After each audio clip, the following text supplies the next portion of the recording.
ಎಲ್ಲರಿಗೂ ನಮಸ್ಕಾರ ರೀ. ಇವತ್ತು ನಮ್ಮ ಮೊಮ್ಮಗೊಂದು ನಾಮಕರಣ ಅಂದ್ರೆ ತೊಟ್ಲಾಗ ಹಾಕ್ಲಿಕತ್ತೀವಿ ರೀ. ಕೂಸು ಹುಟ್ಟಿದ ಮ್ಯಾಗ ಕೂಸಿಗೆ ಏನು ಹೆಸರು ಇಡ್ಬೇಕು ಅನ್ನೋದೇ ಒಂದು ದೊಡ್ಡ ಪ್ರಶ್ನೆ ಆಗಿರ್ತದೆ. ಆ ಪ್ರಶ್ನೆಗೆ ಉತ್ತರ ಸಿಗೋದೇ ಇವತ್ತಿನ ದಿನ. ಗುಜರಾತ್ದಿಂದ ದೀಪಾವಳಿ ಹಬ್ಬಕ್ಕೆ ನನ್ನ ಮಗಳು ಬಂದಿದ್ದಳು ರೀ. ಆಕಿ ವಾಪಸ್ ಹೋಗೋದ್ರ ಒಳಗೆ ಕೂಸಿಂದು ನಾಮಕರಣ ಮಾಡ್ಬೇಕಂದು ಮನ್ಯಾಗೆ ತೊಟ್ಟಲ್ ಕಾರ್ಯಕ್ರಮ ಇಟ್ಕೊಂಡಿವು.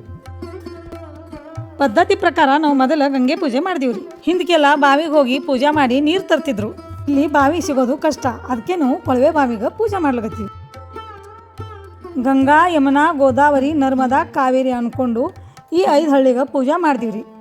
ಈ ಪೂಜೆ ಮಾಡೋ ಉದ್ದೇಶ ಅಂದ್ರೆ ಇಲ್ಲಿರೋ ನೀರ ಪವಿತ್ರ ಮಾಡೋದು. ಇದೇ ನೀರು ನಾವು ಕಲಶ ಒಳಗೆ ತೊಗೊಂಡು ಹೋಗಿ ತೊಟ್ಟಲ್ ತೆಳಗಿಟ್ಟು ಪೂಜೆ ಮಾಡ್ತೀವಿ. ತೊಟ್ಲ ಆಗಿ 3ನೇ ದಿವಸಿಗೆ ಇದೇ ನೀರಿಲ್ಲೇ ನಾವು ಕೂಸಿಗೆ ಸ್ನಾನ ಮಾಡಿಸ್ತೀವಿ. ಕುಟ್ಟಕಲ್ಲಿಗೆ ಪೂಜೆ ಮಾಡೋದು ಉದ್ದೇಶ ಏನಂದ್ರೆ ತೊಟ್ಟಲ್ ತೆಳಗ ನೀರು ತುಂಬಿದ್ದು ಕಲಶಗೆ ನಾವು ಪೂಜೆ ಮಾಡಿರ್ತೀವಿ. ಆ ಕಲಶ ಅಂದ್ರೆ ದೇವಿ ಸ್ವರೂಪ. ಆ ಕುಟ್ಟಕಲ್ಲ ದೇವಿ ಕೂಸು ಅಂತ ನಾವು ಪೂಜೆ ಮಾಡ್ತೀವಿ. ಆಮೇಲೆ ನಮ್ಮ ಕೂಸಿಗೆ ಹೆಸರಿಡ್ತೀವಿ.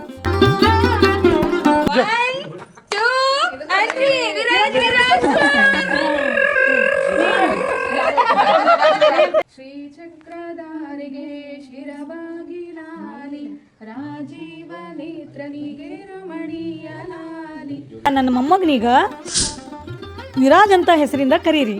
1 2 3 ವಿರಾಜ್.